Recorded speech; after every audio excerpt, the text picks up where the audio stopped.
पांडे की धर्मपत्नी श्रीमती कमला पांडे जी, हमारे महिला शाखा के अध्यक्ष बहन सावित्री नेगी जी और राज्य भर के कोने कोने से आए हुए आंदोलनकारी साथियों, आज एक बार फिर से हम लोग अंगड़ाई ले रहे हैं और यही कारण है कि आज बड़ी संख्या में पुलिस बल यहाँ पे दिखाई दे रहा है। दिक्कत क्या है कि जब भी धामी जी से कोई प्रजातांत्रिक मांग करने के लिए जाते हैं तो खुद तो वो भाग जाते हैं और पुलिस को आगे करते हैं। मैं समझता हूँ पुलिस के लोग इस बात को कहते हैं। एक अधिकारी से मेरी बात हो रही थी, उन्होंने मुझसे पूछा कि आप लोगों का प्रदर्शन है, क्या होगा, कैसे होगा।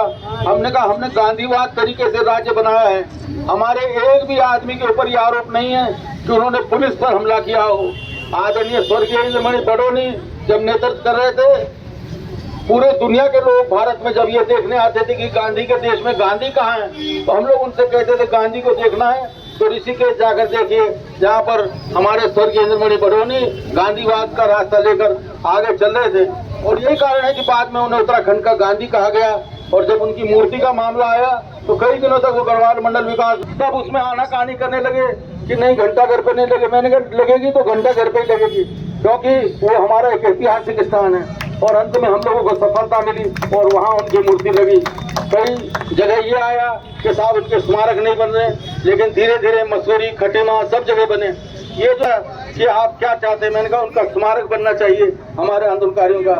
तो कहने लगे कहाँ पे बनेगा, मैंने कहा यहाँ से मसूरी में बनना चाहिए। और कहने कितना पैसा लगेगा, मैंने कहा 500 करोड़ लगेगा। मैंने कहा स्मारक नहीं बनेगा, वो ताजमहल और इसकी तरह बनेगा। एक वहाँ पर एक बिजनेस सेंटर बनेगा, वो तीर्थाटन का केंद्र बनेगा, वो क्या कहते हैं पर्यटन का केंद्र बनेगा, वो हमारे संघर्ष का केंद्र बनेगा। तो तिवारी जी ने ये जो सिद्धू, जिनको कि अब चुनाव आयुक्त बना के भेजा है, भारत का चुनाव आयुक्त बना के, जो चीफ मिनिस्टर रिटायर हुए, उस समय वो यहाँ MDDA के अध्यक्ष थे। और जब मैंने 500 करोड़ का उनका प्रपोजल भेजा तो क्या हुआ क्या कि उन्होंने उसका प्रपोजल ये बना दिया जैसे कि वहाँ पर जो शहीद स्मारक है, आपने देखा होगा उसके आसपास ईंटों के भट्टे, इतनी दुर्गत ईंट के भट्टे की है, इतने हमारे के लोगों की है।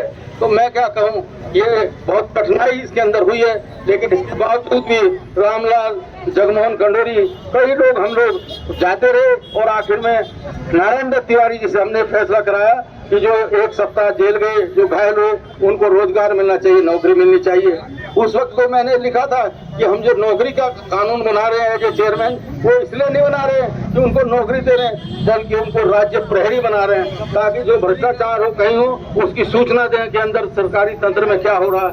लेकिन लंबा समय बीत गया और बाद में कानूनी परिस्थितियों में मामला फंस गया।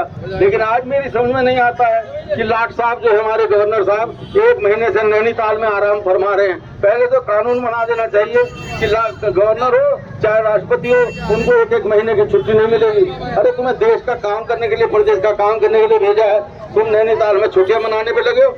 मैं कितने दिन से समय मांग रहा था गवर्नर साहब के, उनके ADC और कहते साहब वो तो वहाँ गए हुए।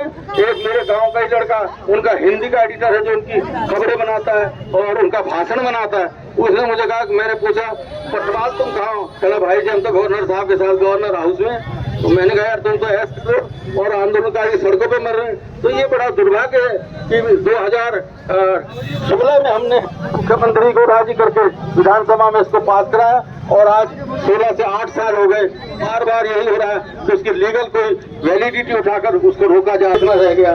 24 साल उत्तराखंड को बने हो गए। चिन्हीकरण का मामला हरीश रावत जी थे, तो उन लोगों को भी आंदोलनकारी मान लिया।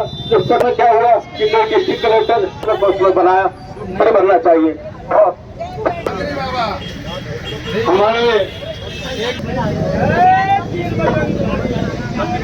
राजनीतिक संघर्ष के 2 राज्य मंत्री के नेतृत्व में व्यापक विस्तार कर नैनीताल के क्लब में हमने की सूची बनाने का, मृतकों की सूची बनाने का जिम्मेदारी बड़ी ने सौंपी है कि ये सरकार आज भी आंदोलन मानने के लिए, उनको न्याय देने के लिए से जुड़े हुए लोग मुख्यमंत्री निवास की ओर कूच करने वाले हैं।